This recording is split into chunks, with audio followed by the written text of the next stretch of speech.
बहुत गदगद exit poll के सामने आने के बाद हुई थी। लेकिन देखिए बहुत कांटे की टक्कर छत्तीसगढ़ में कही जाएगी। हाँ, ये है कि मध्य प्रदेश की अगर बात करें तो यहाँ पे ज़रूर बीजेपी के लिए एकदम से जो एग्जिट पोल जब सामने आया था बहुत खुशी का माहौल था। लेकिन कई बार ऐसा होता है कि एग्जिट पोल और जो असली नतीजे होते हैं बहुत बड़ा बदलाव भी हो जाता है। लेकिन बीजेपी मुझे नहीं लगता है बिल्कुल भी चाहेगी। और ये देखिए तस्वीर है, ये अब करीब करीब एक ही जैसी तस्वीर छत्तीसगढ़ और बीजेपी की। बीजेपी को 19 सीटें एमपी में, छत्तीसगढ़ में 20, कांग्रेस की 15 सीटें एमपी में और 17 सीटें कांग्रेस में। अगर यही रुझान रहते हैं सिक्ता जी तो आज बीजेपी बहुत खुश होगी, क्योंकि 18 में सिर्फ 15 सीटें मिली थी और बाद में 2 विधायकों का निधन हुआ था, 13 सीटें रह गई थी। तो उससे ज्यादा तो बीजेपी 18 पे लीड कर रही है अभी बीजेपी। बिल्कुल। और सचिन वर्मा, हमने कुछ देर पहले जब दिग्विजय सिंह से बात की थी, वो तो 130 सीटों का मध्य प्रदेश में दावा कर रहे हैं और कह रहे हैं कि कामकाज समेटना होगा शिवराज सिंह चौहान को। अब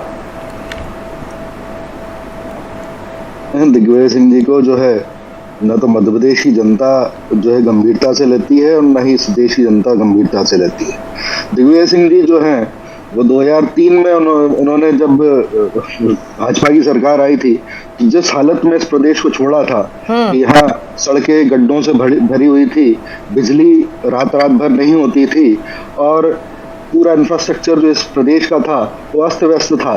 तो इस स्थिति को देखकर भाजपा ने उस बीमारी राज्य को विकसित राज्य में बदला है।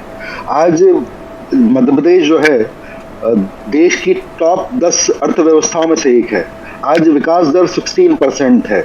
आज जो है बिजली की उपलब्धता जो है इस तरह से है कि जो दिल्ली की मेट्रो भी जो है वो मध्य प्रदेश की बिजली से चल रही है। तो इस तरह से जो है इस प्रदेश का पूरा जो एक कायाकल्प किया गया है और शिवराज सरकार ने जिस तरह से काम किया है वो जब भी मध्य प्रदेश के विकास की इबारत लिखी जाएगी तो शिवराज जी का और उनकी सरकार के कामों का नाम जो है स्वर्णिम अक्षरों में। ठीक है सचिन जी, मुझे लगता है कि आप जरूर जानना चाहेंगे कि पिछली बार जिस विंध्य ने आपका साथ दिया था उस विंध्य का क्या हाल है। तो विंध्य से ज्ञान देने के लिए मेरे सहयोगी ज्ञान शुक्ला हमारे साथ जुड़ रहे हैं। सतना आपको लिए चल रहे हैं। ज्ञान, क्या स्थिति सतना की, क्या हाल?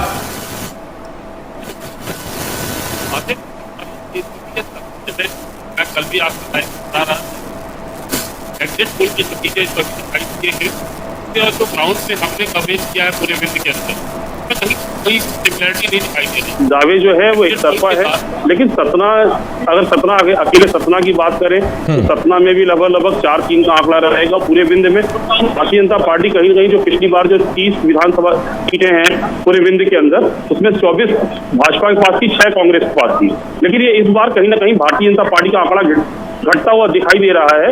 और मुझे लगता है कि 15 से ऊपर का आंकड़ा जो अभी जो स्थानीय सर्वे जो स्थानीय साथी हैं हमारे पूरे विंध्य के अंदर, उनसे जो अभी मिल रहा है वैसे दिख रहा है। और अभी जो रुझान भी आ रहे हैं वो भी कहीं ना कहीं एग्जिट पोल को नकार रहे हैं। सब मतलब बायस आ रहा है, कहीं भी एक तरफा रुझान कहीं देखने को नहीं मिल रहा है। बिल्कुल एक तरफा रुझान देखने को नहीं मिल रहा है, नेक टू नेक फाइट जिसे कहते हैं, कांटे की टक्कर। अजय साहू जी, अगर आप छत्तीसगढ़ के आंकड़े अगर आप देख सकें, बिल्कुल कांटे की टक्कर 20-20 पर। हालांकि ये पोस्टल बैलेट्स की काउंटिंग हो रही है, लेकिन फिर भी धड़कनें तेज हैं इस वक्त कि ये क्या हो रहा है। हमने तो बहुत काम किया है राज्य में, 2020 मैच हो गया। नहीं, बिल्कुल भी धड़कनें तेज नहीं हो रही है। हमें अपने काम पे भरोसा है, छत्तीसगढ़ की जनता पे भरोसा है। वो हमारे काम को देख करके हम पर विश्वास जताएंगे, ऐसा हमें लगता है। निश्चित तौर पर ये जो अभी जो रुझान आ रहे हैं वो तो ऐसा प्रतीत करवाने में सफल हो रहे हैं कि जो लड़ाई है वो कांटे की लड़ाई है और दोनों आगे पीछे चल रहे हैं। कभी बीजेपी आगे आ रही है, कभी कांग्रेस आगे जा रही है।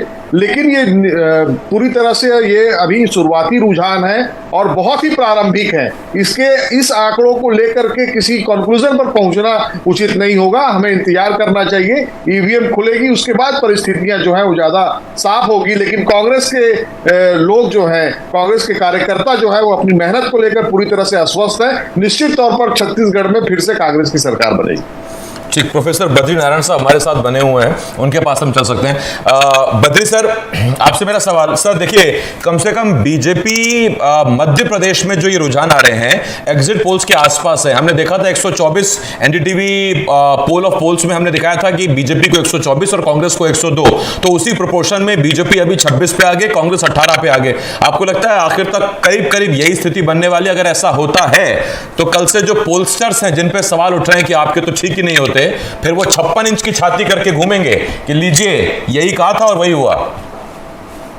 जी, मुझे लगता है कि ये अभी सचमुच इनिशियल रुझान है और पोस्टल बैलेट्स कई बार लोग, आपको पता होगा कई चुनावों में लोगों ने मिठाइयां बांट ली थी पोस्टल बैलेट के रिजल्ट आने पर, बाद में पता चला कि वो उल्टा हो गया। तो पोस्टल बैलेट से हमें किसी बड़े निष्कर्ष पर नहीं पहुंचना चाहिए, लेकिन ये जरूर है कि इससे एक रुझान की तरफ इशारा मिल रहा है और ये बदल भी सकता है। लेकिन अगर ये ऐसा ही रहता है तो सचमुच जो पॉलस्टर्स जैसा आपने कहा खुश होंगे, क्योंकि और लगभग अभी तक आपने देखा है कि कुछ चुनावों को छोड़ करके मोस्ट ऑफ द इलेक्शंस में जो पॉलस्टर्स हैं आसपास पहुंच जाते हैं रिजल्ट के, थोड़ा बहुत फर्क से, कुछ में तो बहुत उल्टा हो गया है, लेकिन प्राय में वो आसपास पहुंच जाते हैं। तो मुझे लगता है कि अगर ये ट्रेंड चला तो सचमुच वैसा ही हो सकता है जैसा कि हम लोग सोच रहे हैं। एक बात इंटरेस्टिंग है वो ये है कि ये जो नेचर ऑफ जो बैलेट पेपर्स भी बदल रहे हैं, ये पोस्टल बैलेट भी बदल रहे हैं। पहले क्या था कि जैसे आपने बोला कि बीजेपी के ही लोग ज्यादा होते थे, जो यानी केंद्रीय कर्मचारी होते थे, लेकिन मुझे लगता है माइग्रेशन जो हुआ है ना बड़े पैमाने पर, और माइग्रेशन में बहुत सारे तबके के लोगों ने माइग्रेट किया है, तो उसका प्रोफाइल काफी कॉम्प्लेक्स हो गया है। अब सिर्फ वो व्हाइट कॉलर केंद्रीय कर्मचारी ही नहीं है उसमें और दूसरी तरह के तबकों के लोग भी हैं जो वोट दे रहे हैं। तो ये उनके भी रुझान को रिप्रेजेंट करता है। अगर उनका रुझान ये है तो हो सकता है ये परिणाम सच भी की तरफ बढ़ने लगे, ऐसा भी हो सकता है। जी, तो ना सिर्फ पोस्टल बैलेट बल्कि जो जमीन पर जो प्रत्याशी हैं, खास तौर से जो बागी कैंडिडेट्स हैं, वो भी पार्टियों को परेशान करते रहे हैं, खास तौर से मध्य प्रदेश में। मेरा सवाल सचिन वर्मा, अजय साहू, आप दोनों से है। सचिन जी, आपको लगता है जो पोस्टल बैलेट जैसे कहा जाता है कि काफी कुछ फेरबदल कर देंगे, तो बागी जो अभी मैदान में उतरे हैं आप लोगों के खिलाफ, और आपका जो हाल है वो कांग्रेस का भी हाल है, बागियों ने बहुत ज्यादा दर्द किया था दोनों पार्टियों के लिए, तो ऐसे में क्या वो भी एक चुनौती है आप लोगों के लिए? क्योंकि जीत का मार्जिन वही कम करेंगे आप लोगों के लिए, जीत हार का मार्जिन। जी, अगर आप मध्य प्रदेश की राजनीति अगर देखेंगे तो निर्दलीय जो पिछली बार भी जो निर्दलीय जीत कर आए थे, उनका कहीं ना कहीं बैकग्राउंड जो था वो कांग्रेस से रिलेटेड था। वो कांग्रेस के ही नेता थे जो बाद में बागी बनकर उन्होंने निर्दलीय इलेक्शन लड़ा था। तो भाजपा में जो कार्यकर्ता होता है, भाजपा में नाम कमल और आगे जो सब कुछ जो होता है वो कमल के निशान पर ही होता है, निशान कमल होता है, नाम कमल होता है। तो भाजपा में जो है कैडर बेस्ड पार्टी है, भाजपा में जो है पार्टी ही महत्वपूर्ण होती है, व्यक्ति विशेष महत्वपूर्ण नहीं होता है। तो इसलिए भाजपा को उतना नुकसान बागी नहीं पहुंचा पाएंगे जितना कांग्रेस को पहुंचाएंगे, क्योंकि कांग्रेस में जो है नीति और रीति जो है वो कहीं ना कहीं निर्दलीय और इनकी नीति जो है एक जैसी है, और भाजपा जो है। सचिन, जिस पर आऊंगा आपके पास छत्तीसगढ़ से बड़ी खबर है। छत्तीसगढ़ से बड़ी खबर यह है, दुर्ग जिले की पाटन विधानसभा सीट, मुख्यमंत्री की विधानसभा सीट, मुख्यमंत्री आगे चल रहे हैं और उनके खिलाफ विजय बघेल, बीजेपी के सांसद, रिश्ते में मुख्यमंत्री के भतीजे, वो पीछे चल रहे हैं, और अजीत जोगी के बेटे अमित जोगी भी उसी सीट से ताल ठोक रहे हैं, वो भी पीछे चल रहे हैं। तो मुख्यमंत्री पाटन से आगे चल रहे हैं। ज्ञान के पास चलेंगे, रविंद्र जी के पास चलेंगे, न्यूज रूम चल रहे हैं, अस्मिता हमारे साथ हैं। अस्मिता, क्या अपडेट आपके पास? बिल्कुल, क्योंकि जैसा कि आपने बताया कि इस वक्त की बड़ी जानकारी यही सामने आ रही है कि पाटन से सीएम भूपेश बघेल आगे चल रहे हैं और साथ ही साथ अलग अलग जो दिग्गज चेहरे हैं वो इस समय आगे चल रहे हैं। नरोत्तम मिश्रा मध्य प्रदेश में वो भी आगे चल रहे हैं हमारे साथ शहजाद, क्योंकि ब्रेकिंग हम जिस तरह से देख रहे हैं, अपडेट लगातार पल पल कर रहे हैं, दिग्गज चेहरे आगे बढ़ते हुए दिखाई दे रहे हैं। देखिए, बिल्कुल जो रुझान है वो आने शुरू हुए हैं। हालांकि अभी तक जो है ईवीएम की काउंटिंग शुरू नहीं हुई है। अभी जो डाक पत्र होते हैं उनकी काउंटिंग हो रही है। और हम अगर दिग्गज नेताओं की बात करें तो छिंदवाड़ा से जो है पूर्व मुख्यमंत्री और कांग्रेस के जो एमपी में अध्यक्ष हैं कमलनाथ, वो आगे चल रहे हैं। इसके अलावा दतिया से जो गृह मंत्री है नरोत्तम मिश्रा, बीजेपी उम्मीदवार है, वो आगे चल रहे हैं। पाटन से जो है छत्तीसगढ़ में सीएम भूपेश बघेल जो है वो आगे चल रहे हैं। इंदौर 1 की अगर हम बात करें विधानसभा सीट की तो कैलाश विजयवर्गीय हैं जो बीजेपी महासचिव है, वो आगे चल रहे हैं। ऐसे ही जो कई बड़े दिग्गज नेता हैं जो वो आगे चल रहे हैं।